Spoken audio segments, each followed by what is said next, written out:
Muita gente só descobre que é alérgico a um determinado alimento quando entra em crise e leva um susto. Em alguns casos, há risco de morrer. Você vai ver nesse bloco como os alérgicos se adaptam a uma nova vida e o que é a doença celíaca, que pouca gente conhece. O trabalho dos médicos para diagnosticar a alergia alimentar e educar os alérgicos para uma nova dieta é fundamental. O que para a maioria dá sabor à vida pode cair feito uma bomba no organismo de algumas pessoas. E essa reação pode vir de uma hora para outra. Ninguém nasce alérgico a camarão, ninguém nasce alérgico a leite. Então, uma vez tendo contato com a proteína, ele desenvolve uma resposta imunológica, assim como desenvolve para agentes infecciosos. Só que para o alimento ele desenvolve toda vez que ele tem contato, ele vai ter. Isso pode acontecer, o desenvolvimento dessa resposta pode acontecer em qualquer momento da vida, mas nunca no primeiro contato. O paciente tem que ter comido camarão uma vez, pelo menos sem ter tido nada, para depois ter. Essa reação pode acontecer na segunda vez de contato ou pode acontecer na milésima vez aos 70 anos de idade. Uma simples mordida num alimento pode desencadear uma série de reações. Comi uma carne e continha um molho de ostra. E eu não sabia, comi e acabei parando aqui no pronto-socorro, toda inchada, né? Olhos, boca, quase deu edema, né? E isso daí eu já sei que eu sou alérgica desde a infância mesmo, desde pequena. Carne de porco também que eu não como. Também já sei que eu sou alérgica. O nosso corpo, ele nasce para aprender a fazer duas coisas. Reconhecer aquilo que é próprio e não reagir, e reconhecer aquilo que não é próprio e se defender e nos proteger contra agentes que possam nos causar mal.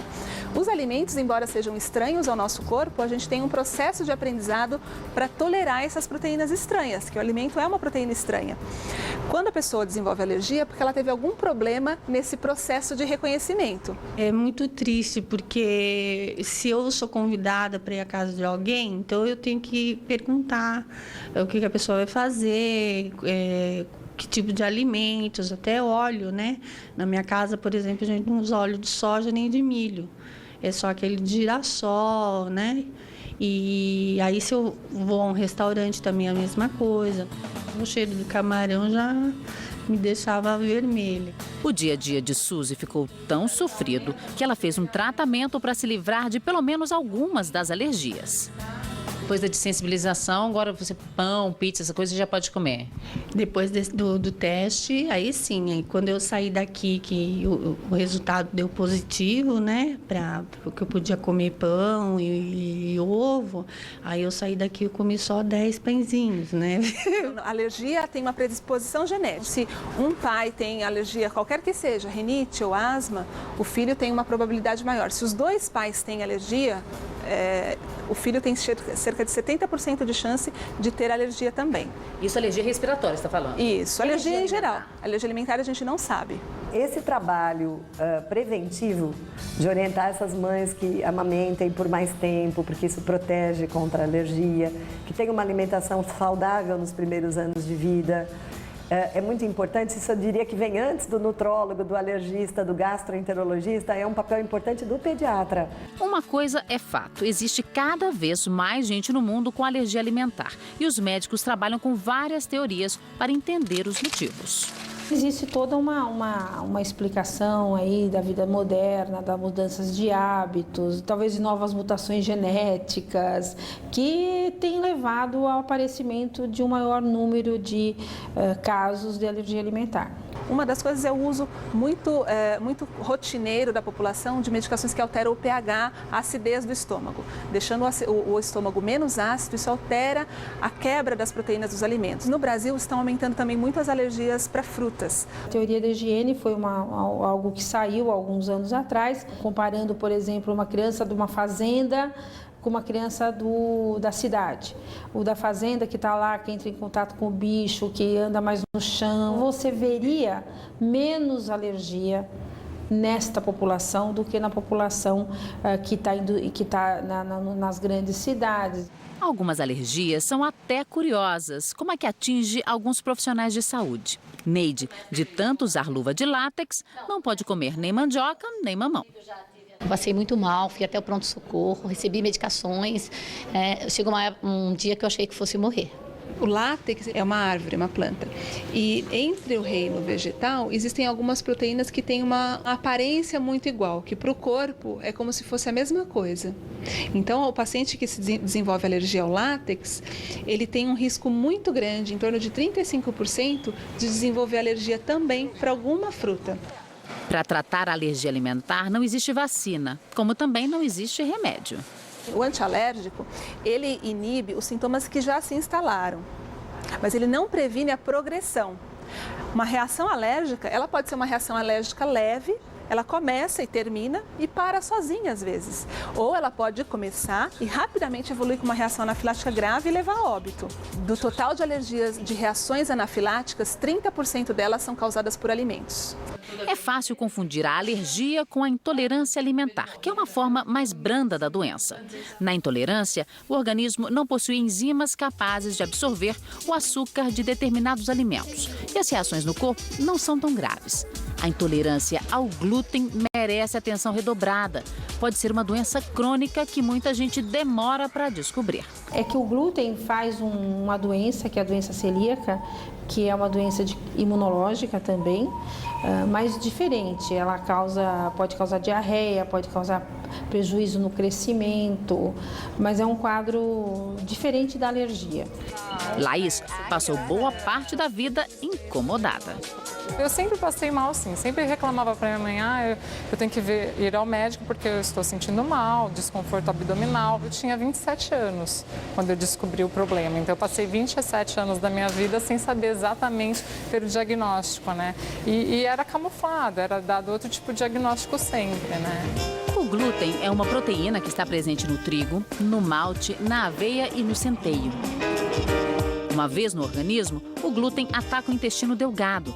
Ele vai perdendo todas as vilosidades, que são as dobras microscópicas da mucosa. E são essas dobras as responsáveis pela absorção de alimentos. Não absorvia corretamente todos os nutrientes. Só que os que ficaram mais comprometidos foram a vitamina B12, né?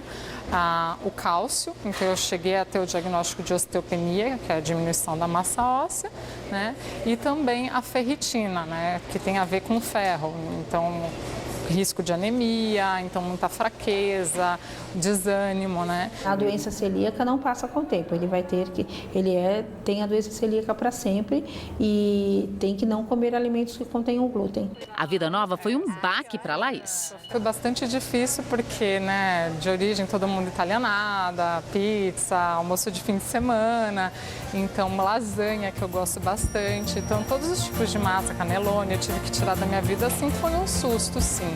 Né? Mas, ao mesmo tempo, eu ganhei a recompensa de, pela primeira vez na vida, em 2007, saber o que não é passar mal. Conseguir, assim, comer e me sentir bem. A vida da Laís ficou mais. Ela conheceu Marilis e sua fábrica de delícias sem glúten. Tudo para facilitar a vida de celíacos como ela. A doença aparece em pessoas geneticamente predispostas e hoje estima-se que 1 em cada 100 pessoas no mundo tenha. A minha infância praticamente foi assim, com muitas dores de barriga. Eu ia no médico, aí fazia um exame, achava que eu tinha verme, né? Muita dor de barriga. E também anemia. Eu te falei assim, com 6 anos de idade, eu tive que fazer transfusão de sangue por causa da anemia. É mais comum diagnosticar em criança? Pode ser desde o bebê, mas principalmente quando ele começa. Quando tem diarreia, que a manifestação é diarreia, fica um pouquinho mais fácil, as pessoas pensam primeiro, né? Logo pensam vão procurar a causa e vão achar a causa. Uma delas pode ser a intolerância ao glúten. E às vezes, quando a criança só tem déficit de crescimento, às vezes demora um pouquinho, né? Porque a mãe, o pediatra precisam perceber que a criança não tem outra causa, mas é baixinho. Por que está baixinho, né? Então pode ser que ela não sinta nada, só seja baixinha? Só na doença celíaca, sim. Como é que você descobriu que tinha doença celíaca? Foi assim super difícil. Eu praticamente, no ano de 96, eu tirei a vesícula. Após a retirada da vesícula, eu passei 1 ano com crises muito fortes de diarreia. Aí começaram a fazer o quê? Tratamento psicológico, achando que era emocional, que não tinha nada no meu organismo. Até que no final do ano eu fui internada com uma anorexia nervosa e lá no outro hospital a médica foi fazer o exame específico, que foi a biópsia do intestino delgado, aí constatou que eu tinha doença celíaca. Quanto você chegou a pesar? 32 quilos no final do ano. Você ficou com alguma sequela de baixa nutrição no teu corpo ou não? Na época, sim. Mas aí você fazendo a reposição, comendo tudo sem glúten, fazendo a dieta rigorosa, que a gente fala, você não pode assim, falhar nisso, você se recupera totalmente. É uma eterna vigilância. Os celíacos podem contar com uma lei de 2003 que obriga o fabricante a mostrar se há ou não glúten no produto.